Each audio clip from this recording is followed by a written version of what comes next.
Sports Junkies here at RacineSportsZone.com. Steve Sparky Fifer along with Gery Woelfel of the Racine Journal-Times. Time to talk a little high school football. Week 1 is in the books, ladies and gentlemen. In the books. And, well, the Southeast Conference. We'll start there first. And if you keep yelling, I'm going to need heads. Well, that's how we're going to do it. That's what our producers say, yell, so I'm yelling. So this is the deal here about the Southeast Conference. Yes. There's going to need to be some help for the Racine schools, I think, in order to have any chance of competing in this conference. When you talk about Oak Creek, Franklin, Indian Trail, maybe didn't get off to the fast start that everybody was thinking about. It's week 1, but it doesn't get any easier. Indian Trail has a tough game in week 2. But then you look at teams like Park. What happened? Yeah, I know Muskego's good, but my God. Yeah, and that game was over quick, early. It was horrible the first half, and I'm not sure when people will be watching this video, but they played Thursday night against Milwaukee Rufus King, and they have to play well. I mean, even if they don't win, they got to play well, because I think this is going to be kind of a barometer for the rest of the season. I'll tell you. And bouncing back from last week. Right, you talk about the Milwaukee City Conference. Laughs at it, and okay, I understand that. But King and Riverside are the two better teams in that conference right now. And Bayview's trying to get better and improve and so forth, but right now it's King and Riverside. King can beat Park. I'm telling you right now, I think King can beat them. Not saying Park can't win, but I don't think we should look at this and go, well, Park will beat King. It's a Milwaukee City school. I think King can win this game. I don't think you can make that assumption with any of the Racine schools. I mean, it's been 4 years or 5 years since they've had a winning record.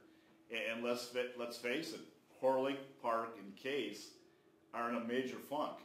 And, you know, Horlick is one team that's showing signs of getting pretty decent. And I thought they played actually pretty well against McGuanago last Friday night. Horlick did. Horlick did. Yeah. And their defense was terrific. It was a scoreless game at halftime. Well, you got to score to win.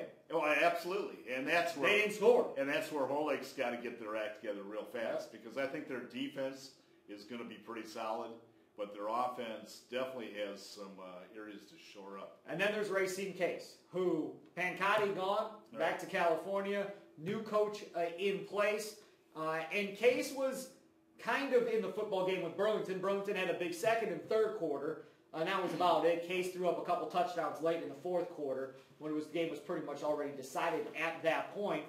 Burlington's not going to be a bad team this year. I think Burlington's going to be terrific. Burlington will be pretty good. So it's not a horrible loss for Racine Case necessarily, but anytime you have a new coach, there's going to be a change in philosophy and so forth.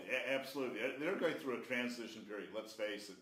And that's been one of the problems with the Case program. They've had turnover in coaches for the last 10 years. And hopefully, you know, things will be settled. But you're absolutely right. This has to play out.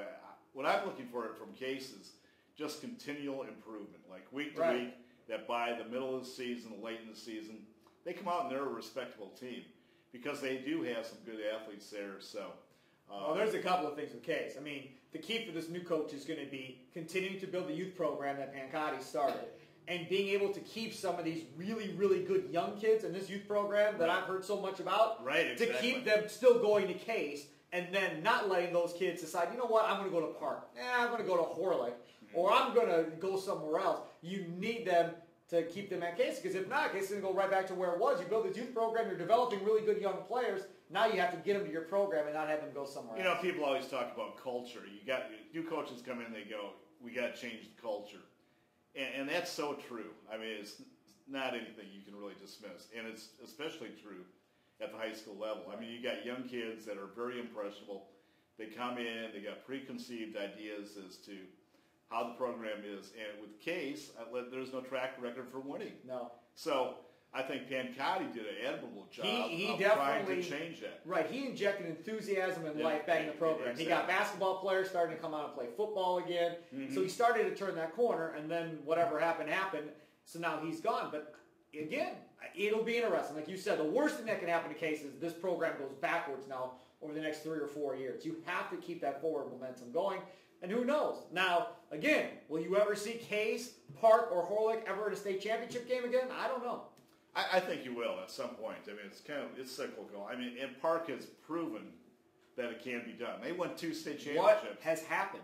Yeah, I think it's a combination of things. I think the kids, I mean, to me, just don't have that desire for whatever reason. Again, it goes back to culture. I think when that winning tradition was there, those kids wanted to go to but it's the same coaching staff, isn't it, for the most part? Pretty much, yeah. Although, having said that, Dennis has been there, Dennis Thompson. Forever. He's been, but there's been switches in the coaching staff.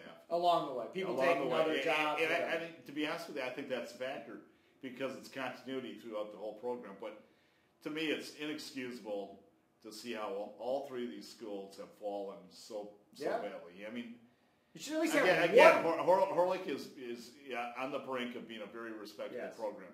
But at one time, they were a very good program. So they got to get back up. But the other two schools definitely have to pick it up. No question. He is Gery Woelfel with Racine Drill Times. I'm Steve Sparky. Fifer will talk to you again next week talking about the Southeastern Conference and high school football right here on Sports Junkies at RacineSportsZone.com.